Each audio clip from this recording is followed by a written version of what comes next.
کو گھر بدر کرتے ہیں اور کہتے ہیں یہ اب ہماری سرزمین ہے، تو ہو یہ رہا ہے زمین پر، لیکن اس کے ساتھ ساتھ جو 21ویں صدی میں نسل کشی کے 2 پروجیکٹس چل رہے ہیں اس پر ہم تو کم از کم خاموش تماشبین نہیں بن سکتے چیئرمین صاحب.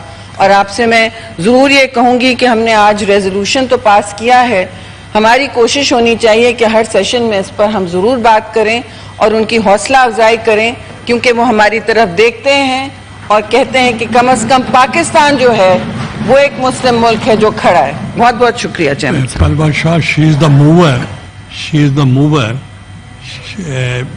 پہلوان شاہ was the mover of this resolution. I'm sorry, میں آپ کو دیتا ہوں کیونکہ موور کو آپ کو چاہیے تھی، پہلے کرنا چاہیے تھا. سر خیر اس پہ ابھی بھی بات کر لیں، مگر you should have requested earlier. Thank you sir. سب سے پہلے آپ کا شکریہ کہ آپ نے اس کو ایجنڈا پہ جگہ دی. میں بات شروع کروں گی قائد اعظم محمد علی جناح کے ایک کال سے، جنہوں نے کہا تھا کہ Israel is an illegitimate child of the West and we will not recognize Israel. اس کے بعد آپ جناب چیئرمین آ جائیے، ہماری پارٹی پاکستان پیپلز پارٹی اور فلسطین کا کیا رشتہ ہے.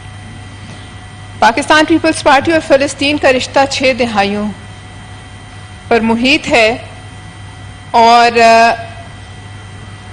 ہمارے شہید ذوالفقار علی بھٹو صاحب وہ پہلے سربراہ کے جنہوں نے PLO کو فلسطین کی نمائندہ جو ان کی نمائندہ تنظیم کو تسلیم کرانے میں سب سے پہلا کردار ان کا تھا. چیئرمین صاحب بھٹو صاحب نے اسلامی سربراہی کانفرنس جب کال کی 1974 میں، تو انہوں نے تاریخی الفاظ کہے جو میں کوٹ کروں: Let not posterity say that we were presented with a historic opportunity to release ourselves from injustices imposed on us for many centuries, and we proved unequal to it. The states that sponsored the partition of Palestine in 1947 bore a heavy responsibility for redressing the injustices perpetrated on the people of Palestine, the liberation of Jerusalem. اور جو اس وقت ان کے ساتھ لیڈران تھے اس زمانے میں، انہوں نے اس موقع پر اس سے بھی آگے بڑھ کر باتیں کی اور اسرائیل کو للکارا. اور تاریخ گواہ ہے کہ ایک لیڈر جو اس اسلامی سربراہی کانفرنس میں تھا، اس وقت شامل تھا، ان سب کو ایک ایک کر کے راستے سے کیسے ہٹا دیا گیا. جناب چیئرمین، اسی پاداش میں ذوالفقار علی بھٹو شہید نے سولی کو چوما اور ان کو ایک انٹرنیشنل سازش کے تحت راستے سے ہٹا دیا. جناب چیئرمین، پھر آئیے آپ 1983 میں جب آپریشن اوپرا کی طرف سے پاکستان کے ایٹمی ہتھیاروں اور کہوٹا پہ بمباری کا ایک ناپاک منصوبہ بنایا گیا. اس منصوبے میں دونوں ایک ساتھ تھے اور اندرا گاندھی نے جام نگر کے ایئرپورٹ پر اس وقت جنگی جہاز کھڑے کیے ہوئے تھے جو کہوٹا پر بمباری کرنے کے لیے تیار تھے. جناب چیئرمین، اس آپریشن کی اندرا گاندھی نے باقاعدہ اجازت دے دی تھی، مگر اس وقت افواج پاکستان نے ان کو پیغام بھیجا کہ اگر ایسا ہوا تو اس کا جواب سرزمین اسرائیل پر اس سے دگنی جو ہے فورس کے ساتھ دیا جائے گا. اس کے بعد آ جائیے محترمہ بے نظیر بھٹو صاحبہ کی حکومت 1994 میں. محترمہ نے ارادہ کیا کہ وہ غزہ جائیں گی اظہار یکجہتی کے لیے، اور غزہ جانا اس وقت جان جوکھوں کا کام تھا، اور یtzhak رابین اسرائیل کا پرائم منسٹر تھا، اور محترمہ کو اس نے کہا کہ آپ غزہ میری اجازت کے بغیر داخل نہیں ہو سکتے.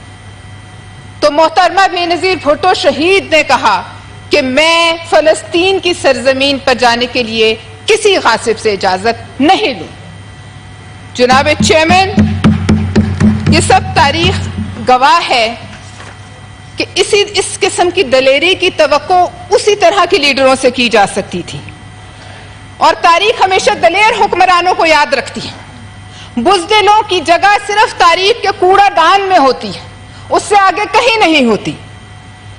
جناب چیئرمین، اس وقت بہت ظلم ہو رہا ہے اور ہر ظالم کو گمان ہوتا ہے کہ میرے ظلم کے سامنے کوئی کھڑا نہیں ہو سکتا اور شاید یہ ظلم ہمیشہ کے لیے رہے گا. اسرائیل کا جو نمائندہ ہے نیتن یاہو، اس کو بھی یہی گمان ہے. مگر پھر اللہ کی ذات نے فرعون کے گھر بھی موسیٰ کو پیدا کیا تھا، اور اس فرعون کے گھر بھی ایک فلسطینی موسیٰ ہی پیدا ہوگا اور ایک بچہ ہی ہوگا جو اس کو بھی اسی طرح غرقاب کرے گا جیسے اس سے بڑا فرعون غرقاب ہوا تھا. لیکن افسوس کی بات ہے جناب چیئرمین کہ وہ عرب حکمران جن کے پڑوس میں ان کے جھرمٹ میں یہ خون کی ہولی کھیلی جا رہی اور مسجد الاقصی کے بچوں کو اس بے دردی سے شہید کیا جا رہا ہے کہ فلسطین کی سرزمین کا شاید کوئی کونا یا کوئی انچ ہو جو لال نہ ہو، وہ خاموش ہیں. اور یہ وہ حکمران ہیں جناب علی جن پر اللہ تعالیٰ کا اتنا انعام و اکرام ہے کہ جہاں یہ قدم رکھتے ہیں اس کے نیچے سے تیل کے جھرنے پھوٹ پڑتے ہیں، تیل کی نہریں بہہ اٹھتی ہیں، اور اس میں ان کا اپنی قابلیت اور کمال کوئی نہیں، یہ صرف اللہ کا کرم ہے اور فضل ربی ہے. مگر پھر بھی وہ خاموش ہیں. اسرائیل بیروت پر حملہ کرتا ہے، اسرائیل ایران پر حملہ کرتا ہے، مگر جیسے کہ ابھی شہری رحمان صاحبہ کہہ رہی تھی اس کا ہاتھ آگے بڑھ کر روکنے والا کوئی نہیں. افسوس کی بات ہے کہ اربوں مسلمانوں میں جو سربراہان اسرائیل کی ڈر اور خوف سے خاموش ہیں، کوئی ایسا نہیں جو ایک روٹی یا ایک بوتل پانی وہاں بھجوا سکے. جناب چیئرمین، وہ مسلمان سربراہان جو خوف کی وجہ سے خاموش ہیں، وہ یاد رکھیں کہ چراغ سب کے بجھیں گے، ہوا کسی کی نہیں، اور نیتن یاہو کا ہاتھ ان سب کی گردنوں پر بھی جائے گا. ہمیں یہ نہیں بھولنا چاہیے جناب چیئرمین آج کی مناسبت سے، آج یوم استحصال ہے کشمیر کا، کہ اس خطے میں دو جا رہے ہیں، ایک ہی سکے کے دو رخ، ایک ہے نیتن یاہو اور ایک ہے نریندر مودی. اور کیا یہ ایک اتفاق ہے کہ جو اسلحہ فلسطینی بچوں کو، فلسطینی ماؤں بہنوں کو، فلسطینی بھائیوں کو ان کو شہید کرنے کے لیے، ان کے جسم کے چیتھڑے اڑانے کے لیے استعمال ہوا، اس میں بھارتی اسلحہ شامل تھا؟ یہ کوئی اتفاق نہیں جناب چیئرمین، یہ پاکستان کو میسج ہے. میں سمجھتی ہوں کہ پاکستان اسرائیل کی نظر میں آج تک کھٹکتا ہے، اور پاکستان کا نیوکلیئر پروگرام اسرائیل کو کسی صورت قبول نہیں. اور انہوں نے اس بات کا پچھلے سال نیتن یاہو نے اس پر بیان بھی دیا تھا، جس کے نتیجے میں دفتر خارجہ نے 20 اکتوبر 2023 کو نیتن یاہو کے اس بیان کے بارے میں کہا، اس کا جواب دیا. میں سمجھتی ہوں وہ جواب کمزور تھا، اور میں سمجھتی ہوں آج بھی دفتر خارجہ نے جو رسپانس دیا اس کو زیادہ مضبوط ہونا چاہیے تھا. جناب چیئرمین، سوچنے کی بات یہ ہے کہ کیا وجہ ہے کہ اسرائیل بھارتی اسلحہ استعمال کرنے کی اجازت دے رہا ہے؟ اسرائیل کے پاس جدید اسلحہ اور بھارتی اپنے اسلحے کی کوئی کمی ہے کہ وہ بھارتی اسلحے کو استعمال کر رہے ہیں؟ یہ ایک گٹھ جوڑ ہے، اور اس گٹھ جوڑ پہ ہماری نظر ہونی چاہیے. جیسے کہ کہا گیا، عالمی عدالت انصاف کہتی ہے حملے روکو، لیکن اس کے فیصلے ردے کی ٹوکری میں پھینکے جاتے ہیں.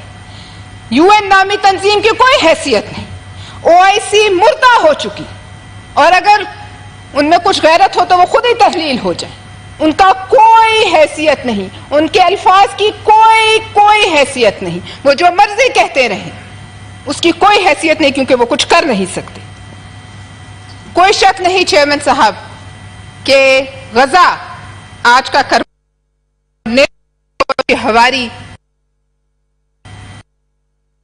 کوئی طاقتور حضرت امام حسین رضی اللہ تعالیٰ عنہ کے ہاتھ جو ہے مضبوط کرنے آگے نہیں پڑا تھا. آج بھی کسی مسلمان حکمران میں ہمت نہیں. ہم کوشش کرتے ہیں کہ ہم الفاظ سے اس کو برا کہیں، کیونکہ ہم سب تو صرف ممبرز ہیں، سینیٹ آف پاکستان ہیں، ہم آواز اٹھاتے رہیں، لیکن چونکہ ہمارے ہاتھ میں اس سے زیادہ کچھ نہیں، اور یہ ایمان کا کمزور ترین درجہ ہے، ہم اسے دل میں برا جانیں. لیکن چند لوگ جو ہم سے بہت زیادہ وسائل رکھتے ہیں، مال و دولت رکھتے ہیں، وہ حکمران تو اس کو زبان سے بھی برا کہنے کو تیار نہیں. جناب چیئرمین، اسماعیل ہانیہ ان تاریخی لیڈروں میں شمار ہیں. ایک تو وہ شہید ہیں، وہ مر کر بھی زندہ ہیں، جو نہ صرف خود اپنی قربانی دے گئے بلکہ اپنے بیٹوں، پوتے، پوتیوں، اپنے تمام گھر والوں کی قربانی دینے کے بعد اپنی قربانی دے گئے. اور اسرائیلی سنائپرز جب کسی فلسطینی بچے کے دل کا نشانہ لیتے ہیں جناب چیئرمین صاحب، تو وہ صرف اس بچے کے دل کا نشانہ نہیں لیتے، اور یہ رپورٹس ہیں کہ وہ اسرائیلی سنائپرز فلسطینی بچوں کے دل کا نشانہ لیتے ہیں، یہ امت مسلمہ کے دل کا نشانہ لیتے ہیں، یہ فلسطینیوں کی نسل کشی کرنا چاہتے ہیں، یہ چاہتے ہیں کہ کوئی بچہ نہ بچے، کوئی بچہ نہ بچے جو کل ان کو للکارے.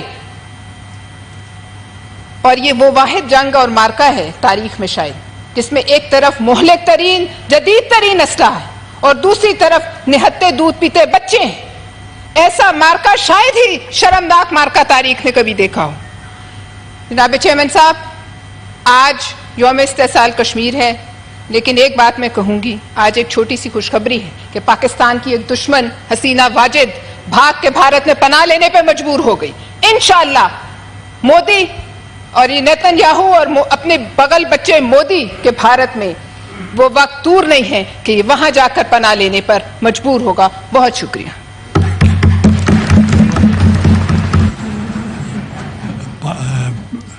علی ظفر صاحب.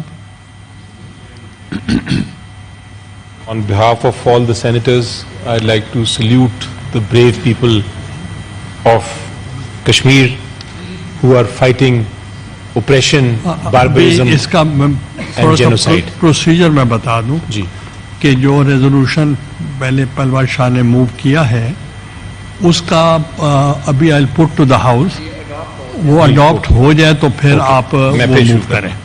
ویسے عرفان صدیقی صاحب آپ بولنا چاہیں تو مجھے کوئی اعتراض نہیں، مگر رولز اور پروسیجرز کے مطابق if it is not opposed تو then you have to put to the house, اور یا منسٹر کنسرن اس کو ایکسپلین کرے گا. تو اب جیسے آپ sense of the house who, I am ready.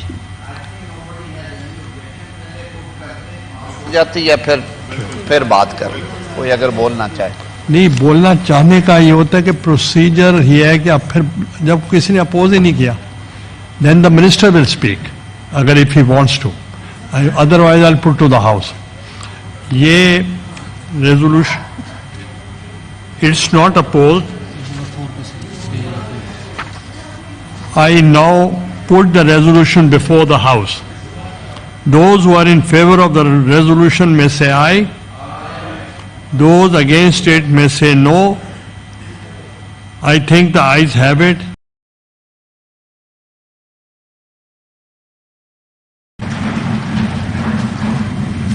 This House welcomes 13 students and faculty members of Al-Darya Academy, Islamabad, who are sitting in the visitors gallery.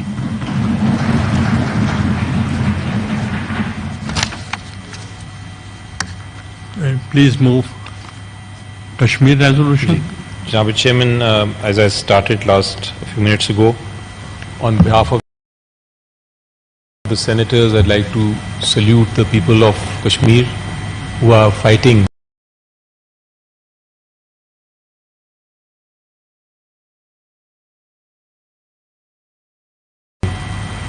barbarism, violence and genocide committed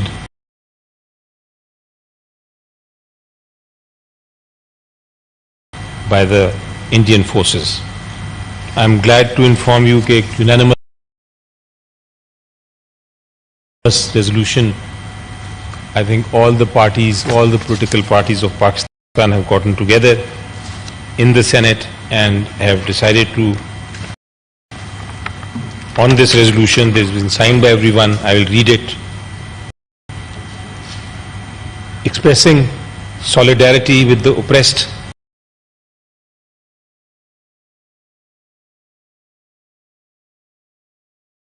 Kashmiri people in their just struggle for the realization of their right